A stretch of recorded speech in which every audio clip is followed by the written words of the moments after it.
fifth grade, we finally made it to Thursday, and it is time for you to see if the work you've done with your words this week has paid off. So it's the day that we would take a spelling partner test. And remember, the whole reason for learning how to spell these words is to be able to communicate in writing effectively and to be able to portray ourselves in the best light possible. We don't want to be judged based on spelling. We want to be judged based on what we have to say and what our big, beautiful brains have to offer the world.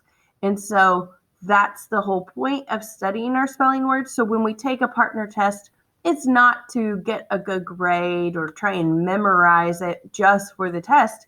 It's to just see if the work we've been doing in our word study has paid off.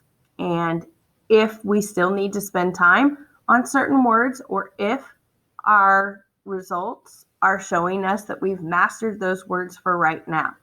So I'm going to go ahead and walk you through this process. I'm just going to make sure that you understand what you're responsible for today, and then I will show you how to turn in your work, and then we'll be done. Now, I realize some of you are at home by yourselves, and so there won't be anyone around to give you a partner test until later on this evening, and that's perfectly fine. Just work it in when it's convenient.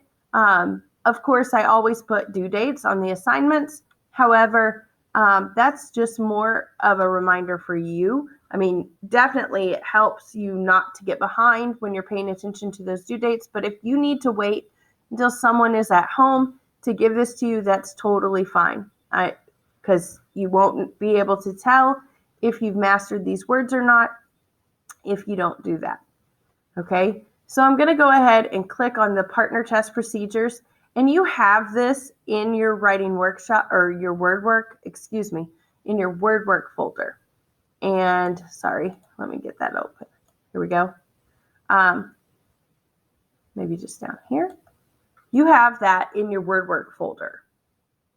If you don't have your word work folder, obviously you're going to want to use a piece of paper and then this document that I've attached to the assignment. And all it does is explain that that procedure that we use for when we take a partner test. So you're going to have someone give you the test. They're going to be the tester. You're going to write their name on the spot in your folder where it says tester. So you'll turn to the next blank spelling partner test form, the one that has 5 lines on the page, and then you'll write today's date and you'll write who your tester is. Then if you'll remember in class, we write those words down. We write our words down on a card. If you don't have that card, just use a piece of paper, a scrap piece of paper. Make sure those words are spelled correctly and give it to your tester. That's how they're going to give you these words. You're going to actually write the words in your folder or a piece of paper if you don't have your folder.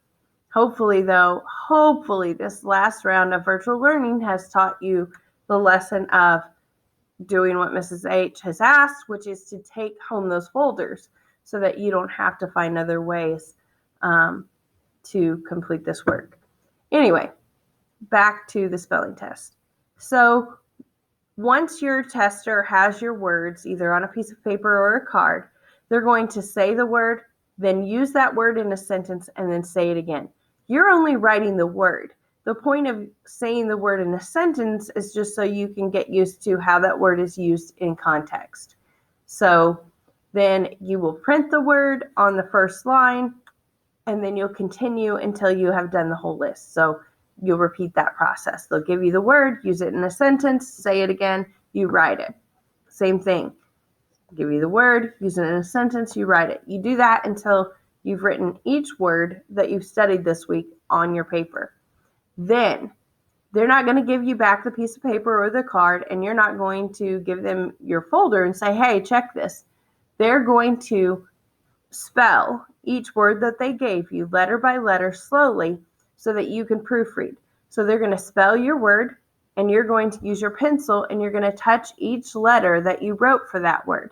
If you got it wrong, you got it wrong. You just circle the part that you got wrong, and you need to pay attention to what part you got wrong, because If you choose to use that word the next time we do this, then you've already identified what your tricky part is, so that helps you in that word study process. So anyway, you will proofread each of the words that you just tested yourself over, and then your last step is to go to your personal spelling list, which is the first page of your WordWork folder, and write today's date next to the mastered column of those words that you got correct. If you didn't get them correct, then it's not a big deal, okay? You just know that you need more time. I think I forgot to tell you to make sure you write the number of words you got correct on your spelling test form. So do that also. And then I'm going to jump back to the assignment page. So right here, I've already given you a Google Doc. You're going to go into that Google Doc. You're going to use this picture button to insert an image. You're going to say camera, and then you're going to hold up your completed spelling test up to the camera. Take that picture. My head's in the way of the button. There we go. You're going to take that picture, and then you're going to insert it. And then you can turn it in. So I think it's pretty self-explanatory. Let me know if you have any questions about this, or you need something from me, or you need some help. That's what we're here for. I love and miss you guys. I hope you're having a great day. Bye.